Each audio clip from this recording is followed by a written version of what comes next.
At a small wildlife sanctuary, Manson is capturing a peaceful moment cuddling his special cat, a 30-pound bobcat named Charlie, purring against his chest. Mason just wants to record a sweet moment. But then, suddenly, Charlie's body locks up. His head snaps back, his paws thrash, and Mason realizes the bobcat in his arms is having a seizure. Its powerful legs begin paddling frantically. To an outsider, seeing a wild predator convulsing in a man's lap seems incomprehensible. But Charlie isn't just an ordinary bobcat. To Manson, Charlie is a trauma survivor in need of comfort, an animal who trusts him with his life. What happened next would not only test Mason's courage, but capture something almost no one ever sees. Before we start, hit the like button and make sure to subscribe if you haven't, and hit that notification bell so that you won't miss any new stories. The morning sun over the Bitterroot Mountains of Montana didn't just rise. It announced itself. It spilled over the jagged granite peaks in a cascade of molten gold, signaling the start of the day for everything that lived in the valley below. For Mason, a man whose hands were weathered by decades of hard work and whose eyes held the quiet patience of a saint, this was the golden hour. It was the time of day when the world felt suspended between the silence of the night and the bustle of the living. Mason ran a sanctuary for those who had no other place to go. It wasn't a zoo, and it wasn't a pet store. It was a haven for the broken, the orphaned, and the misunderstood wildlife of the American West. His days were measured in feeding schedules, enclosure repairs, and the heavy, rewarding responsibility of playing surrogate father to creatures that could, in another life, easily take a finger off. But this morning, the sanctuary was quiet. The air smelled of pine needles and damp earth, that specific perfume of the American wilderness waking up. Mason sat in the main enclosure's acclimation room, a cup of coffee steaming on a nearby table, though he had forgotten about it long ago. His focus was entirely on the creature currently occupying the entirety of his lap. "Charlie Particle, hey Charlie, come here, buddy," Mason murmured, his voice dropping into that specific, affectionate register that animal lovers instinctively use. It was a nonsense nickname. Charlie Particle, born from a joke about how small the bobcat had been when he first arrived. Just a particle of life fighting to exist.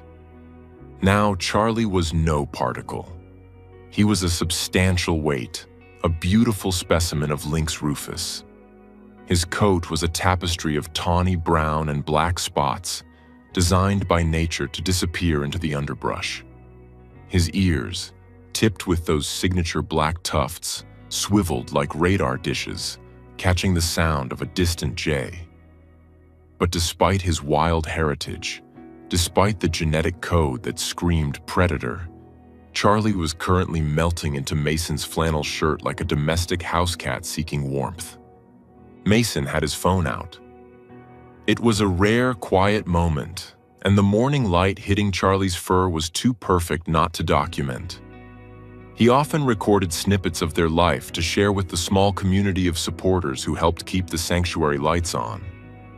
He hit the record button, intending to capture the deep, rumbling purr that was vibrating through his own chest. "Look at you," Mason whispered, scratching the sweet spot right behind Charlie's ears. "King of the mountain, right here in my lap." For an outsider, the scene was almost incomprehensible. A 30-pound wild cat, an animal capable of taking down a deer, was curled up on a human being, trusting him implicitly. It was a testament to thousands of hours of patience. But the tranquility of the video and the peace of the morning was a fragile thing. In the wild, weakness is a death sentence. In the sanctuary, it was a secret shared only with those you trusted most. And Charlie trusted Mason with his life. To understand the weight of the moment that was about to happen, one had to understand the journey. Charlie hadn't always been this heavy, warm presence in Mason's lap. 3 years ago, Charlie had been a ball of spitting fury and terrified hiss. He had been brought to the sanctuary by a game warden, found shivering next to a highway in Wyoming. His mother nowhere to be found. He was emaciated, dehydrated, and suffering from a head trauma that suggested he'd been clipped by a passing car, or perhaps dropped by a predator. Mason remembered that first day vividly. He looked at the photo he kept on the wall of the office, a split-screen image in his mind. On one side, the Charlie of today, majestic, calm, loved. On the other side, the Charlie of the past, a tiny, scrappy kitten with ears too big for his head, baring his needle-sharp milk teeth at the hand trying to save him. He was a little demon, Mason often told visitors with a chuckle. He didn't know I was trying to help. He just knew he was hurt, and he was alone. Rehabilitating a bobcat is a delicate dance.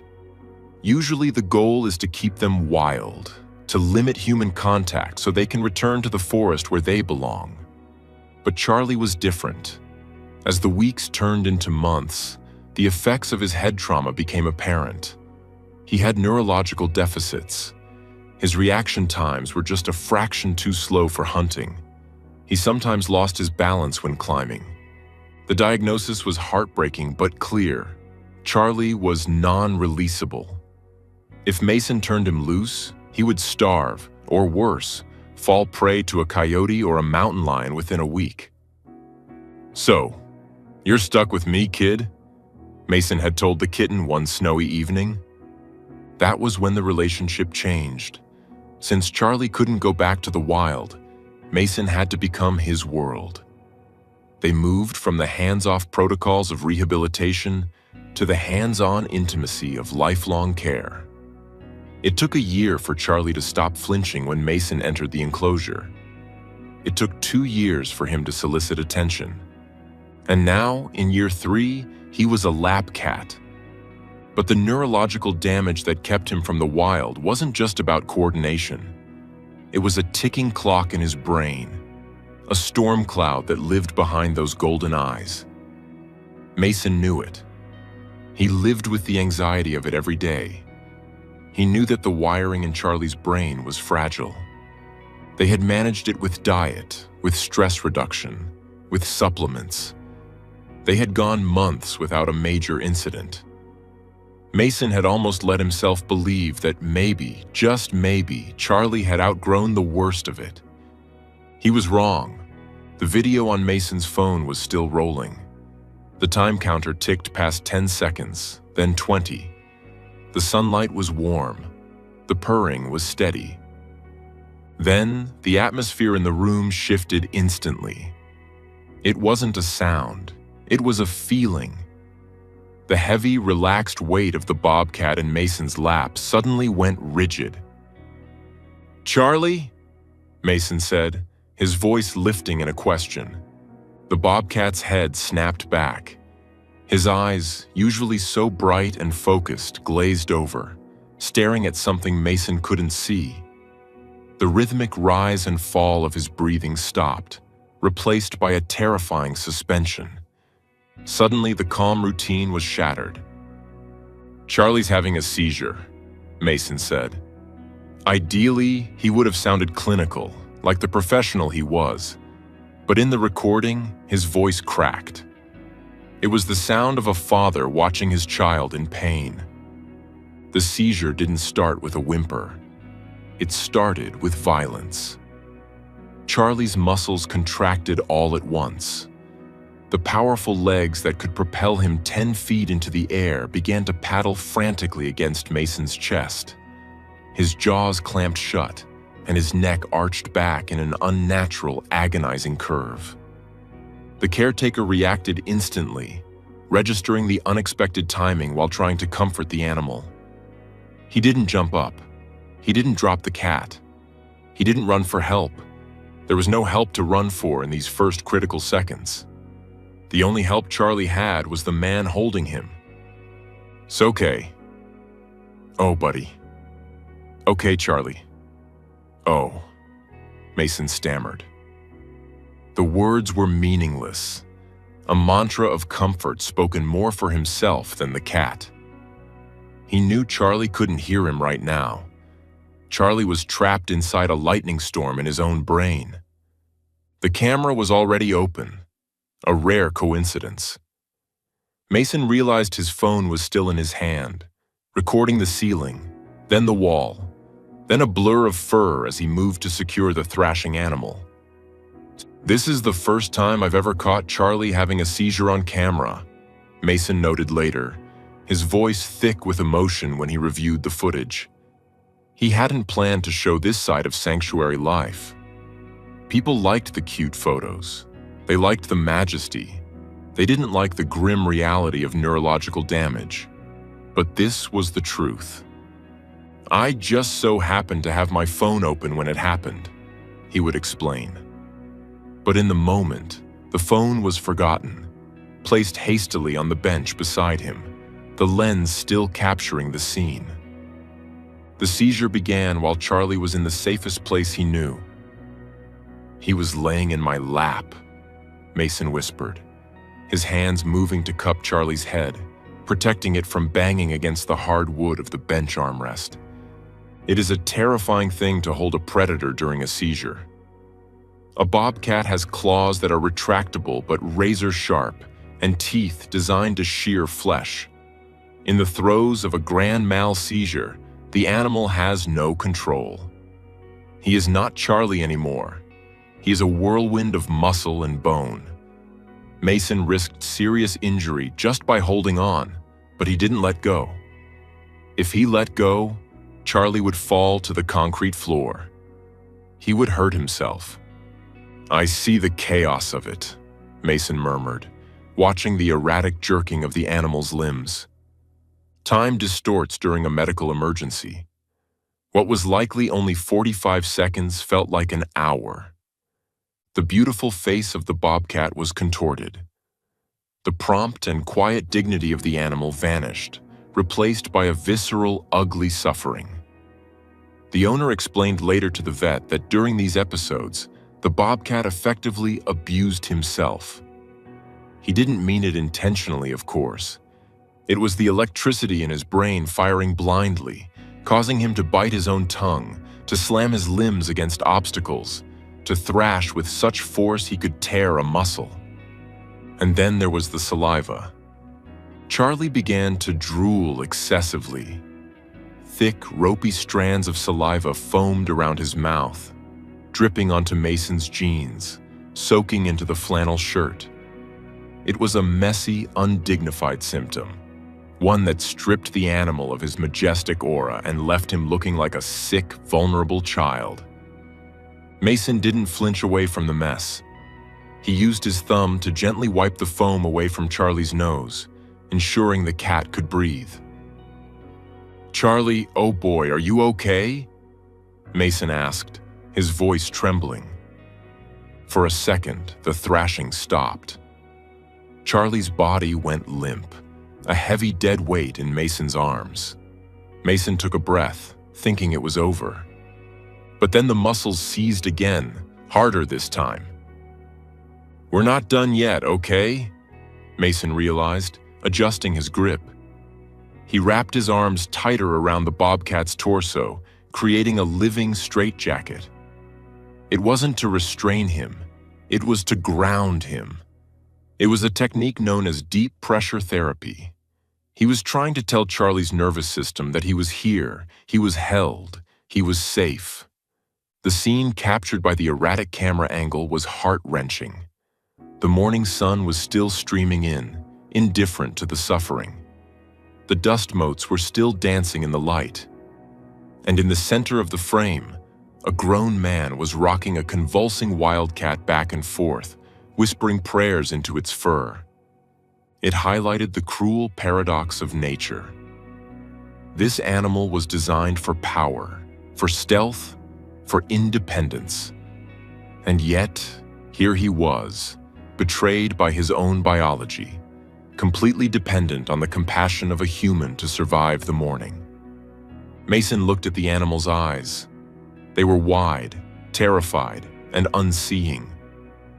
"I've got you," Mason said, his voice firming up. He had to be the anchor. "I've got you, Charlie. You just ride it out. I'm right here." The violence of the seizure began to ebb. The sharp, jerky movements slowed into rhythmic twitching. The paddling of the paws stopped.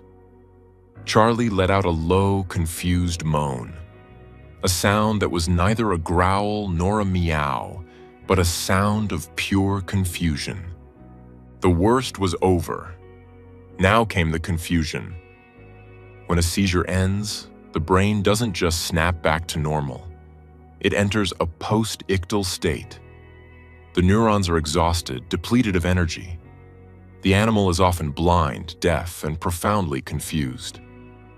Charlie went limp in Mason's lap. His breathing was ragged, huffing in and out like a bellows. The excessive drooling slowed, leaving his chin wet and matted. Mason didn't move.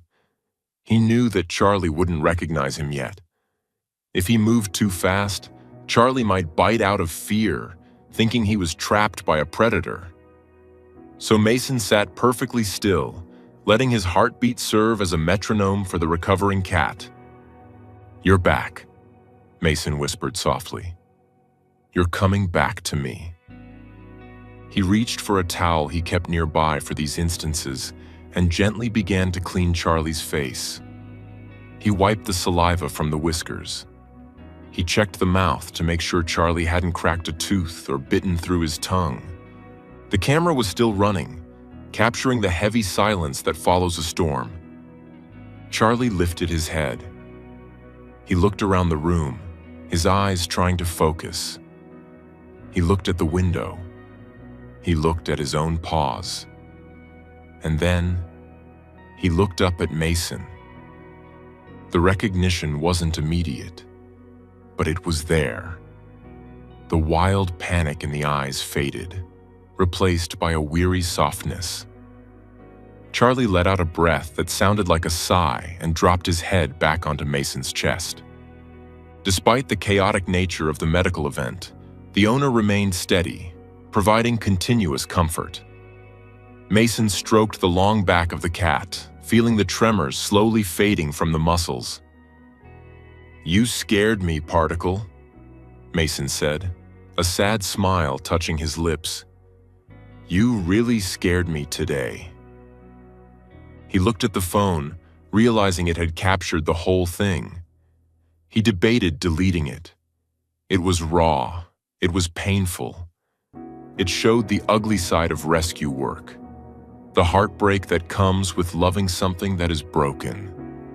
But then he looked at how Charlie was settling in. The bobcat, exhausted and weak, began to nudge Mason's hand with his wet nose. It was a gesture of apology, or perhaps gratitude. "I don't know what happened," the gesture seemed to say. "But thank you for holding me while it did." Mason turned the camera around to face them. His eyes were red-rimmed, his hair messy, his shirt stained. He didn't look like a hero.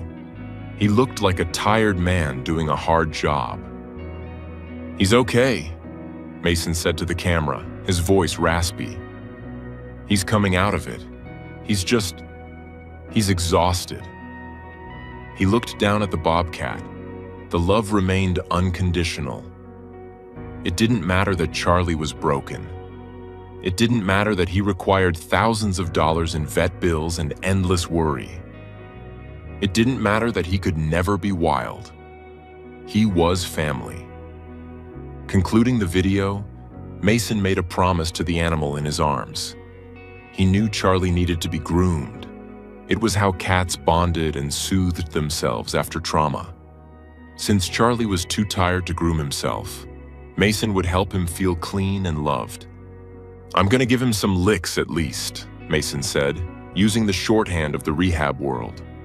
He meant he was going to groom him, not literally with his tongue, but with his hand, mimicking the rough, rhythmic strokes of a mother cat's tongue, rubbing his chin, kissing his forehead, smoothing the matted fur. He was going to provide the tactile comfort that told the animal, "You are part of my clouder. You are safe." Mason turned off the camera. The video ended, but the story didn't. He sat there for another hour, long after his coffee had gone ice cold. He watched the sun climb higher into the Montana sky, illuminating the dust motes dancing in the air. Charlie slept deeply, the sleep of the dead. Occasionally, a paw would twitch, and Mason's hand would instantly still it, a silent reassurance. Later that day, Mason would post the video. He would write a caption explaining about neurological disorders in wildlife, about the consequences of car strikes, about the reality of rehabilitation. He would warn people that it was graphic. But the comments that would flood in wouldn't be about the horror of the seizure. They would be about the hands. They would talk about the hands that didn't let go. They would talk about the voice that remained calm when the world was shaking. They would talk about the profound, ancient bond between man and beast. Readers from all over the country, grandmothers in Florida, retired veterans in Ohio, farmers in Nebraska, would watch that video and feel a tightening in their chests. They would see their own struggles reflected in the eyes of a bobcat. They would see the fragility of their own aging bodies, the fear of losing control, the terror of the unknown. But they would also see the hope. They would see that even when you are broken, even when you are seizing and drooling and abusing yourself in the chaos of illness, you are worthy of love. You are worthy of being held. Mason shifted his weight, his leg falling asleep under the 30-pound cat. He winced, but he didn't move. He looked down at Charlie, who was now snoring softly, a small bubble of saliva forming on his lip. A comic end to a tragic morning. "You're a handful, Charlie," Mason whispered into the quiet room. Charlie didn't answer. He just slept, safe in the knowledge that when the darkness came for him, he didn't have to face it alone. And in a world that can be so incredibly cruel to the weak, that simple fact was a miracle. As the day fully began, Mason finally prepared to move. He would have to clean his shirt. He would have to call the vet to adjust the medication. He would have to clean up the acclimation room. But for now, he simply leaned down and pressed his forehead against the bobcat's soft, wild head. He gave him those licks, a series of gentle, rhythmic scratches behind the ears that made Charlie sigh in his sleep. The seizure was a reminder of death, but the recovery was a testament to life. And in the heart of America, in a small sanctuary tucked away in the mountains, life, stubborn, broken, beautiful life, was winning.